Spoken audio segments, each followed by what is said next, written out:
Pertama saya ingin tanya, tadi Encik yang berbahagia Encik Lukananda ada maklumkan bahawasanya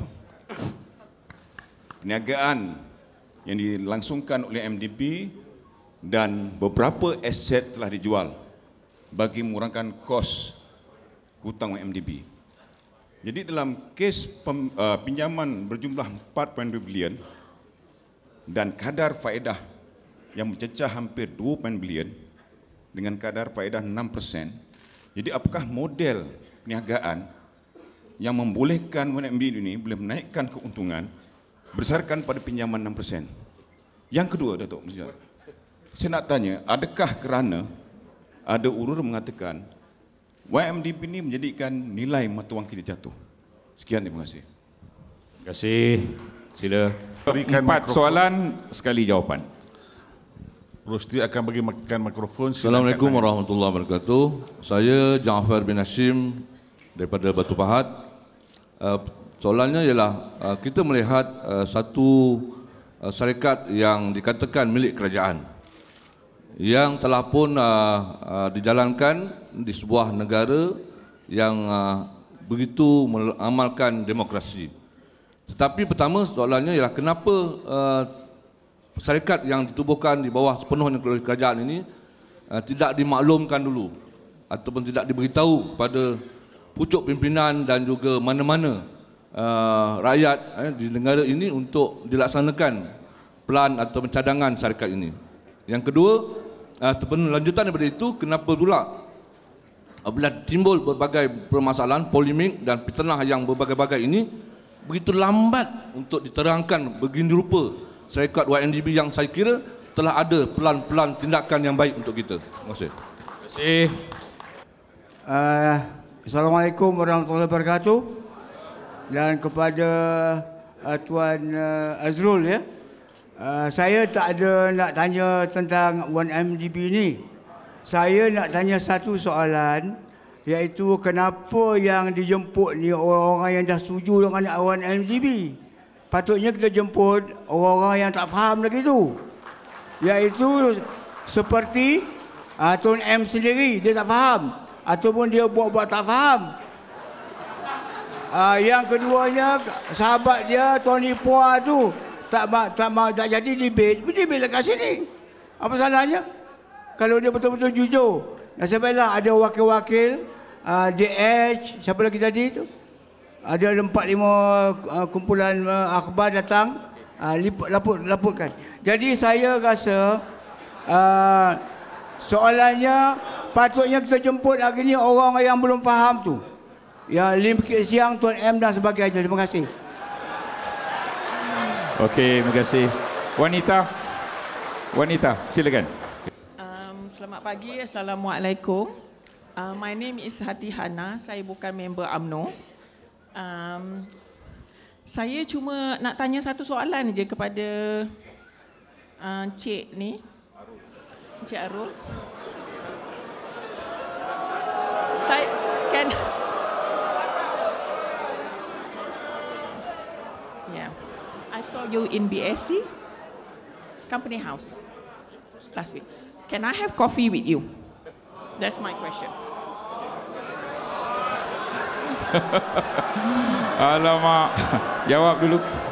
Silakan jawab.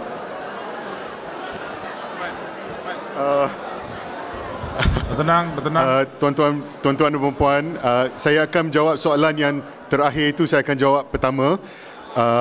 Can I have coffee with you? I have to ask my wife.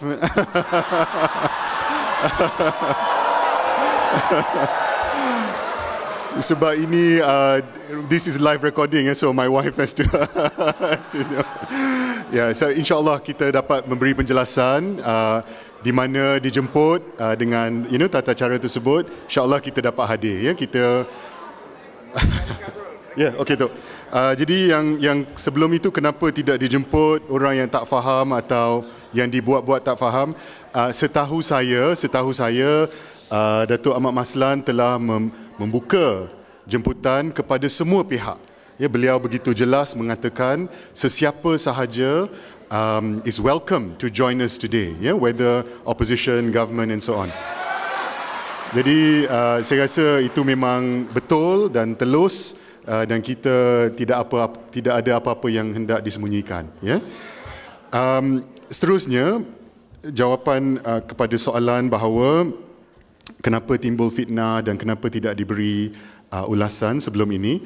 Setahu saya hanya masuk pada tahun 2015, ya, bulan Januari tahun ini, dan daripada hari kedua saya telah berjumpa dengan Datuk Ahmad Maslan. Beliau telah memberi nasihat kepada saya bahawa kita perlu terbuka, bahawa kita perlu memberi jawapan, dan seterusnya daripada minggu pertama lagi saya di 1MDB, kami telah mula memberi penjelasan.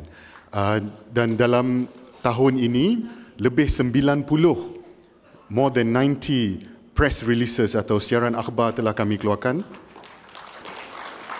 Tuan-tuan dan puan-puan dapat lihat bukti tersebut, apa yang kami telah laksanakan, interview TV dan sebagainya, bukan sahaja media massa tempatan tetapi juga BBC, Financial Times, Reuters, media massa antarabangsa, ya.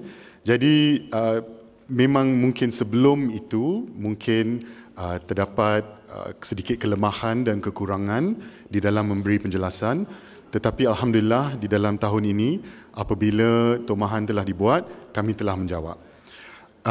Seterusnya terdapat soalan mengenai perniagaan 1MDB dan dengan pinjaman dan kos pinjaman, dapatkah 1MDB menjana keuntungan? Tuan-tuan dan puan-puan, 1MDB telah mengeluarkan 5 set akaun yang diaudit oleh juru audit antarabangsa, ya. Dan di dalam setiap tahun sejak penubuhan 1MDB, alhamdulillah telah ada keuntungan. Dan keuntungan tersebut di antara tahun 31 Mac 2010 hinggalah 31 Mac 2013, keuntungan lebih 1.7 bilion ringgit. Ya, jadi nampaklah modal atau model perniagaan tersebut dapat menjana keuntungan. Di mana timbulnya masalah ialah pada 31 Mac 2014, di mana yang akaun tersebut dikeluarkan pada bulan November 2014, di mana terdapat kerugian 665 million ringgit. Dan sebab terbesar, the biggest reason for that loss ialah kos pembiayaan hutang, yakni kos faedah sebanyak 2.4 bilion ringgit. Ya, that is the reason. So apabila hutang begitu banyak dan IPO tidak dilaksanakan, pengurangan hutang tidak menjadi, jadi kos faedah meningkat. Dan apabila kos faedah meningkat, kita terpaksa menjual aset untuk membayar faedah. Dan faedah tersebut begitu tinggi, tuan-tuan dan puan-puan. Itulah disebabkan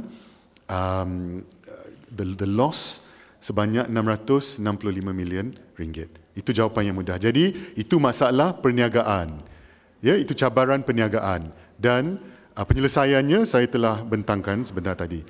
Soalan yang terakhir ialah mengenai nilai mata wang. Tuan-tuan dan puan-puan sudah tentu tahu bahawa ringgit Malaysia bukan unik di dalam pengurangan nilai, ya.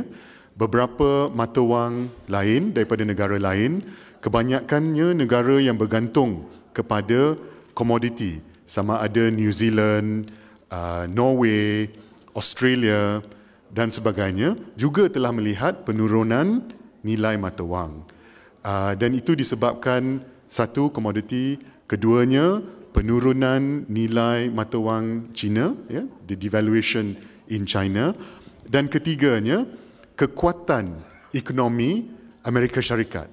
Yeah, the US economy is developing, it is very strong, much stronger than other economies, so the value of their currency has gone up. Yeah, jadi nilai mata wang US telah meningkat disebabkan kekuatan ekonomi tersebut. Jadi Malaysia tidak unik di dalam situasi tersebut. Dan pada setahu saya lah, di Norway, Australia, New Zealand, Australia, Indonesia, tidak ada 1MDB di situ. Yeah, there is no 1MDB in those countries.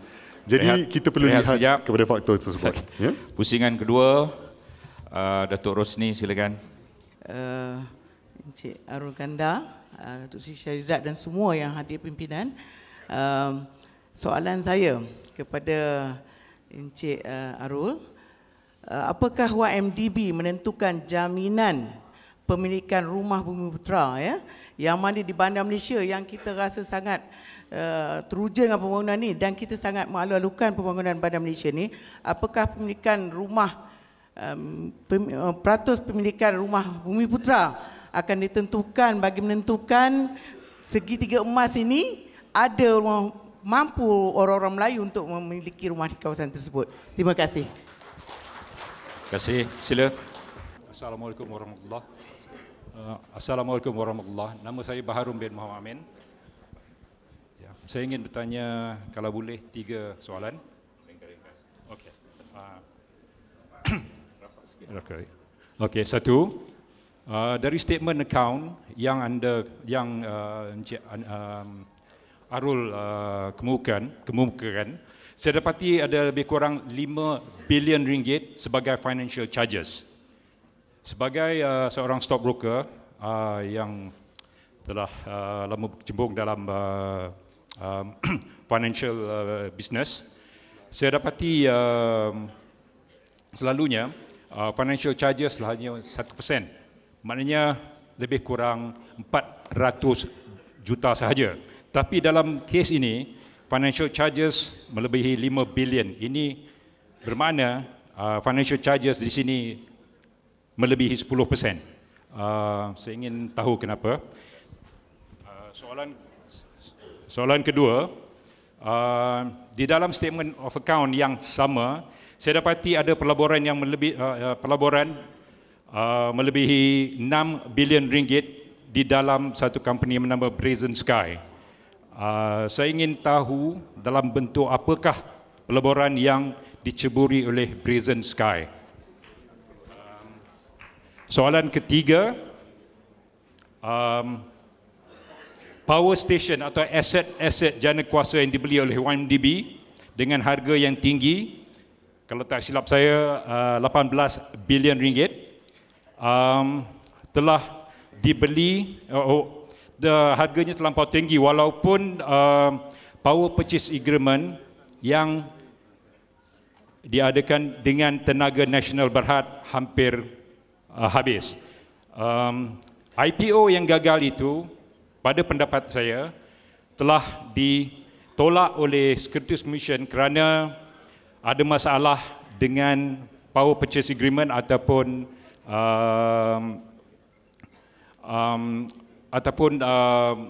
keuntungan syarikat atau power station itu. Jadi saya rasa ada satu masalah yang besar dengan aset-aset jana kuasa itu. Terima kasih. Terima kasih. Kita tidak ada menyekat apa-apa bentuk soalan. Mereka boleh bertanya apa sahaja. Kita jemput orang muda dulu ya. Orang muda, sila. Assalamualaikum, salam sejahtera, salam Perak Jaya. Saya Hakimi daripada Taiping. Saya nak tanya ni, ringkas tiba-tiba tegak untuk bertanya. Saya dimaklum kita dalam penerangan Encik Kandasamy tadi, Encik Arul Kandasamy, maafkan saya. Dia mengatakan kerajaan YMDB membeli jana kuasa untuk kurangkan tarif. Okey. Tapi dalam plan rasionalisasi yang kita tengok tadi, yang dibentang sebentar tadi, dia mengatakan bahawa EDRA akan membuat penjualan. Penjualan itu akan mengurangkan hutang YMDB sebanyak 16 hingga 18 bilion. Jadi saya nak tanya, adakah penjualan ini melibatkan stesen jana kuasa yang kita beli itu? Adakah ia melibatkan penjualan aset IPP? Jika ia melibatkan penjualan aset IPP, kalau ia melibatkan penjualan aset IPP, macam mana pula dengan alasan pertama kita tadi yang kita membeli stesen jana kuasa untuk mengurangkan tarif jika kita ingin menjualnya? Saya beri penerangan sedikitlah. Yang akhir untuk bukan yang akhir lagi ya. Ini akhir pusingan ini. Sila. Terima kasih Yang Berhormat Datuk. Assalamualaikum warahmatullahi wabarakatuh. Saya Abdullah bin Abu Bakar dari UMNO Bahagian Macang, Kelantan. Saya ada satu soalan. Saya ingin tanya kepada pihak YMDB, kenapakah 5 agensi yang melakukan penyiasatan terhadap YMDB ini terlalu lama, makan masa yang lama. Yang keduanya, saya mencadangkan supaya pihak MDB menganjurkan perjumpaan seperti hari ini kepada puak-puak yang tak faham tu. Terutama sekali Tony Pua, Lim Kek Siang dan sebagainya. Kami ni faham semua dah. InsyaAllah. Terima kasih, Datuk. Sila jawab. Okay. Oh, hamba ingat orang Kelantan dekat situ tadi. Pak Cik tadi bawa budu tak? Ada. InsyaAllah kami akan berjumpa dengan sesiapa sahaja yang hendak berjumpa. Ya, kalau Rafizi dan Tony Pua dua-dua sekali pun boleh. Tidak ada masalah. Jadi saya akan simpankan soalan stesen dan kausa untuk terakhir sebab itu yang paling kompleks. Ya. Jadi pertama sekali perumahan kos mampu milik. Ya, di dalam Pelan Induk Bandar Malaysia yang telah kami beri kepada DBKL dan telah mendapat kelulusan secara conditional approval baru-baru ini, pihak 1MDB telah mencadangkan sekurang-kurangnya 5,000 rumah mampu milik di kawasan tersebut. Ya, jadi apabila kami mendapat pelabur baru, salah satu daripada syarat yang kami telah menyatakan kepada pembida-pembida yang akan membeli equity tersebut ialah mereka mesti akur terhadap pembinaan rumah mampu milik tersebut. Ya, jadi kepentingan rakyat akan dijaga. Yang keduanya mengenai financial charges atau struktur account, Encik tadi telah mengatakan 5 bilion ringgit merupakan 10%. 5 bilion tersebut ialah kos untuk 5 tahun, bukan kos 1 tahun. Yeah? It's over 5 years. And kita dapat lihat amount hutang tersebut pun bukannya 42 bilion pada hari pertama. Yeah? Jadi tiap-tiap tahun jumlah hutang meningkat dan oleh itu jumlah financial charges juga meningkat. Dan seperti mana yang saya telah katakan tadi, pada tahun 2014, kosnya 2.4 bilion ringgit. Jadi 5 bilion ringgit termasuk 2.4 bilion ringgit tersebut. Jadi bukan 10%, ya, lebih kurang daripada tersebut.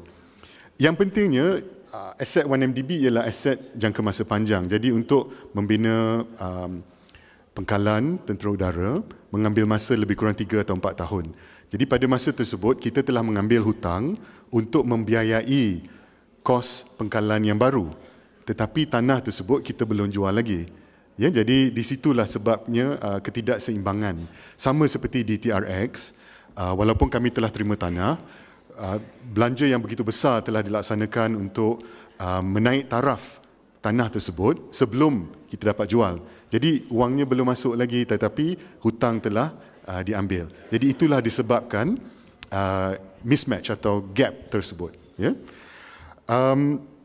Soalan mengenai Brazen Sky. Brazen Sky merupakan penghujung apa yang bermula sebagai pelaburan di dalam syarikat Petro Saudi. Dan dana daripada pelaburan tersebut telah dipulangkan dengan sepenuhnya di dalam bentuk fund unit. Jadi kalau fund unit ni maksudnya apa? Selalu saya ditanya soalan tersebut. Apabila tuan-tuan dan puan-puan membeli sebagai contoh amanah saham, ya, amanah saham tersebut di dalam buku tuan-tuan dan puan-puan dinamakan unit, ya, unit amanah saham. Maknanya unit di dalam saham dana tersebut. Jadi apabila 1MDB telah membuat atau memulakan perniagaan, wang yang telah dijana telah dilabur di dalam Brazen Sky tersebut di dalam bentuk fund unit. Alhamdulillah, wang asalnya sebanyak 1.83 bilion US. Daripada 1.83 bilion US tersebut, pada tahun 2014, nilai fund units tersebut ialah 2.33 bilion US. Ya, jadi nilai tersebut telah naik.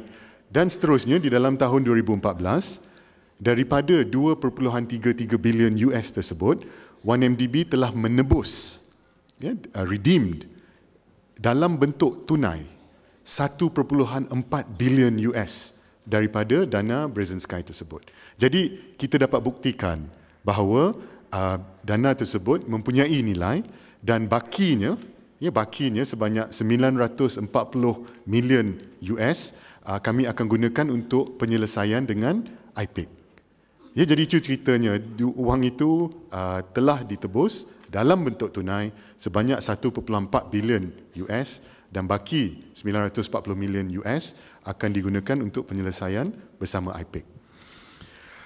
Di dalam bab harga IPP tersebut, kenyataan telah dibuat bahawa harga terlampau tinggi.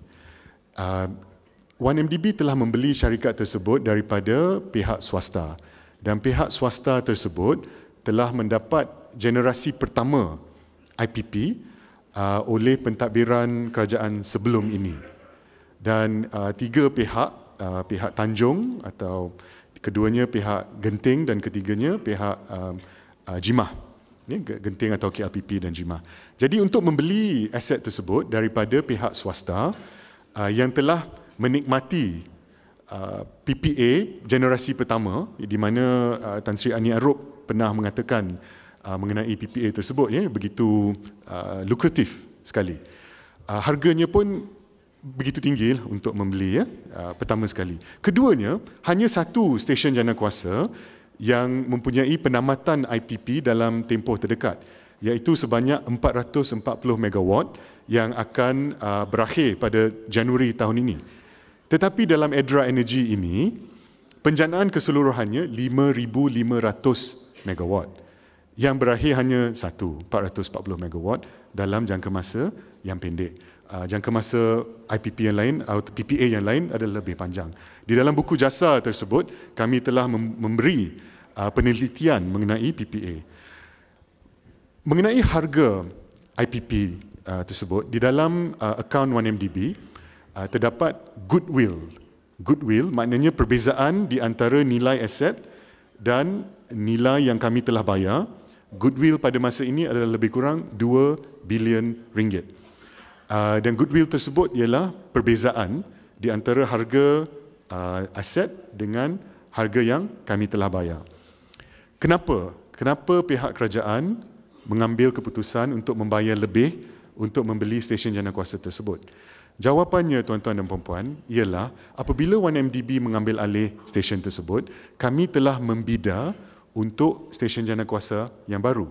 Projek 3A di Perai, projek 3B, projek 4A dan projek 4B.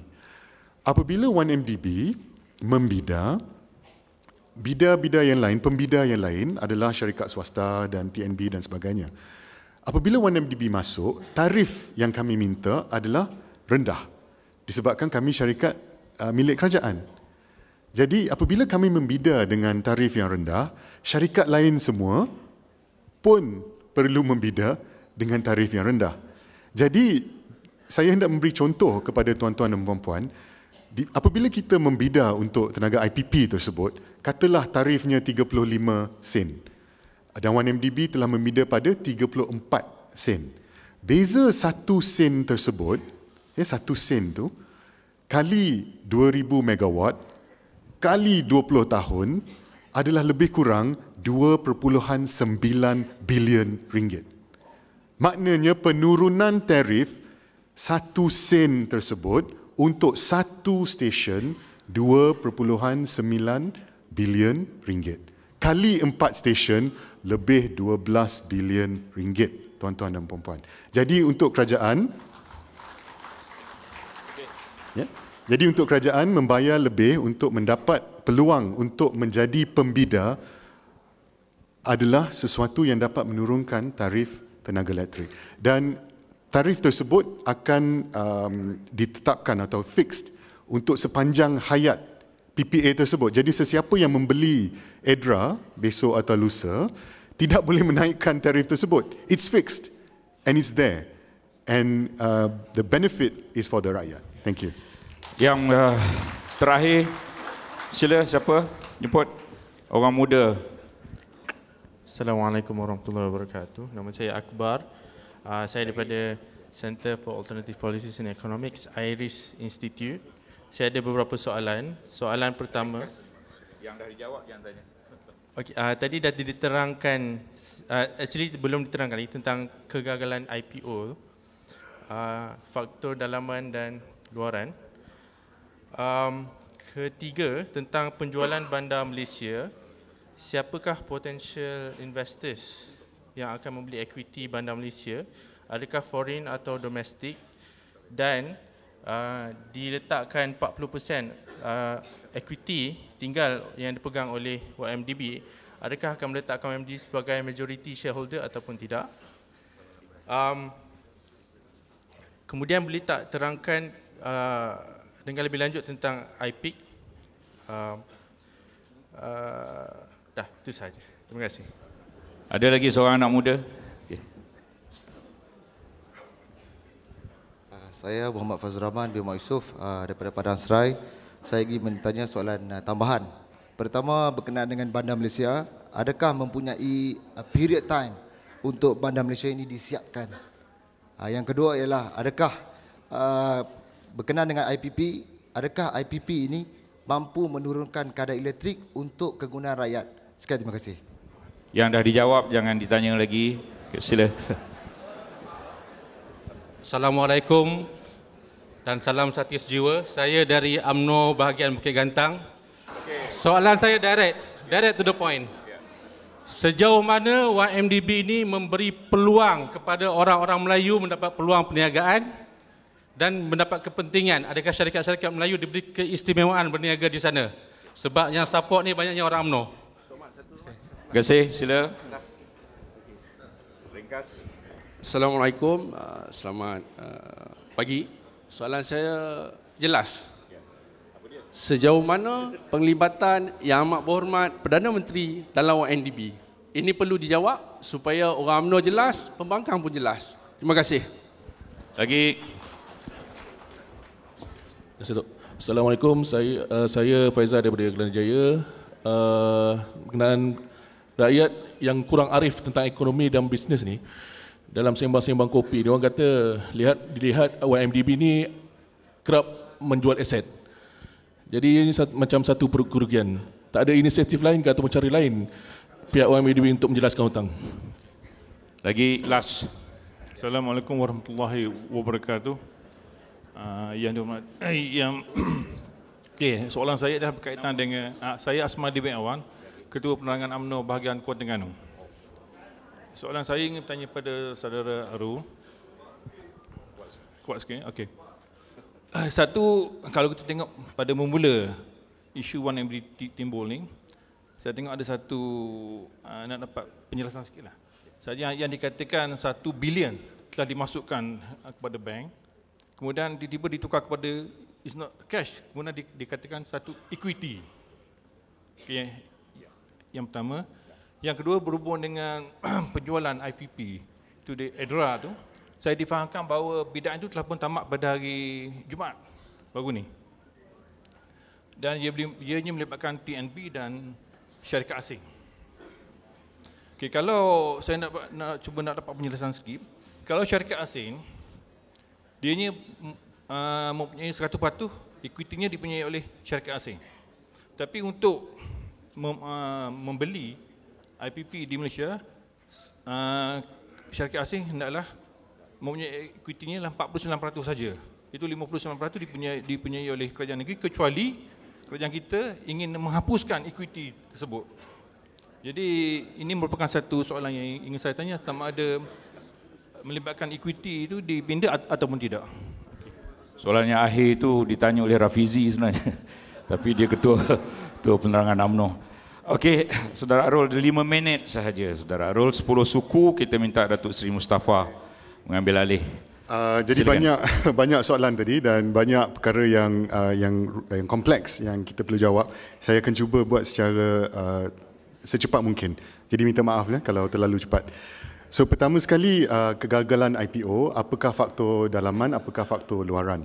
Faktor dalaman actually sebenarnya dua. Ya. Satu, apabila YMDB membeli 3 syarikat gergasi yang berlainan, ya, 3 very large companies, perlu dilaksanakan efisiensi rasionalisasi di dalam syarikat tersebut supaya menjadi satu syarikat, iaitu EDRA. dan itu mengambil sedikit masa.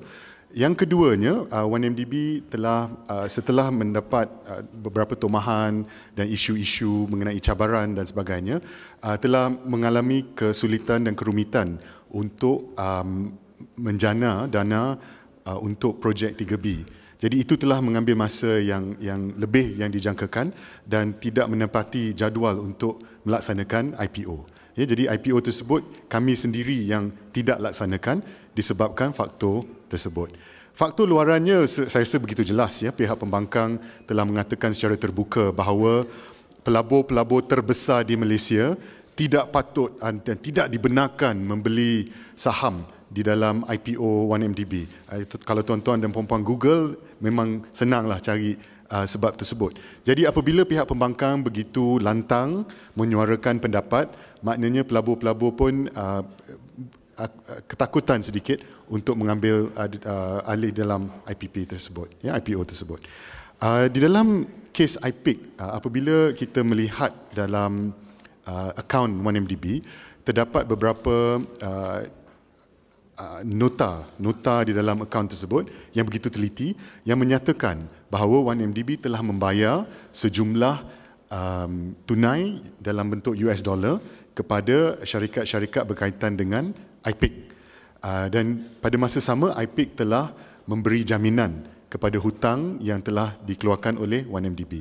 Jadi penyelesaiannya, kami mengatakan kepada pihak IPIC, tolong ambil alih dana tunai tersebut dan pada masa sama ambil alih hutang yang tersebut. Di dalam soalan tambahan mengenai Bandar Malaysia, bila disiapkan, tuan-tuan puan-puan perlu faham, Bandar Malaysia tersebut keluasannya 486 ekar. Ya, sebagai contoh, KLCC 100 ekar, KL Central lebih kurang 70 ekar. Dan untuk development di kawasan-kawasan tersebut mengambil masa di dalam 10 hingga 15 tahun. Jadi dengan keluasan Bandar Malaysia yang sebegitu besar, proses untuk menjana program dan sebagainya akan mengambil masa 10 hingga 15 tahun. Dan berkenaan dengan Bandar Malaysia, ini satu contoh di mana 1MDB mengambil berat mengenai peluang pekerjaan kepada rakyat Malaysia dan terutamanya kontraktor Bumiputera. Program 2.7 bilion ringgit, ya, pelaksanaan pembinaan kem-kem baru telah diberi secara 100% kepada Perbadanan Perwira Hartanah Malaysia, PPHM, ya, 100%, di mana lebih 50 syarikat kontraktor Bumiputera telah mendapat subkontrak daripada PPHM. Jadi kontrak tersebut 100% kepada PPHM yang dimiliki sepenuhnya oleh Lembaga Tabung Angkatan Tentera LTAT, dan LTAT atau PPHM telah memberi sepenuhnya kontrak tersebut kepada lebih 50 kontraktor Bumiputera untuk melaksanakan projek, ya, 2.7 bilion. Soalan mengenai Yang Amat Berhormat Perdana Menteri, beliau juga mengambil peranan sebagai Menteri Keuangan, Finance Minister, dan 1MDB dimiliki sepenuhnya oleh Kementerian Keuangan. Jadi penglibatan Yang Amat Berhormat Perdana Menteri ialah melalui or through the Ministry of Finance, Kementerian Keuangan, yang menjadi pemegang saham 100% 1MDB. Ada satu soalan mengenai kenapa 1MDB hanya menjual aset dan tak ada cara lain untuk mengurangkan hutang. Saya ingin saudara-saudari mengimbas kembali kepada model pembiayaan 1MDB, di mana 1MDB mengambil hutang untuk menjana aset. Jadi proses mengurangkan hutang ialah melalui penjualan aset tersebut. Yeah, that was from day one. Memang itu modelnya. Yang berbezanya pada hari ini, disebabkan cabaran-cabaran syarikat, kami menjual dengan jangka masa yang berlainan. Yeah, we've just shortened the timeline. EDRA tu memang bukan kita punya. Kita telah beli daripada pihak ketiga. Jadi sekarang kita menjual juga kepada pihak ketiga. Tetapi tanah tersebut yang datangnya daripada kerajaan, InsyaAllah TRX kita akan simpan 100% dan Bandar Malaysia kita akan menjual 60% kepada pembina baru. Ya. Saudara sekalian, kita beri tepukan kepada saudara Arul Kanda atau juga dikenali sebagai Azrul Kanda Abdullah.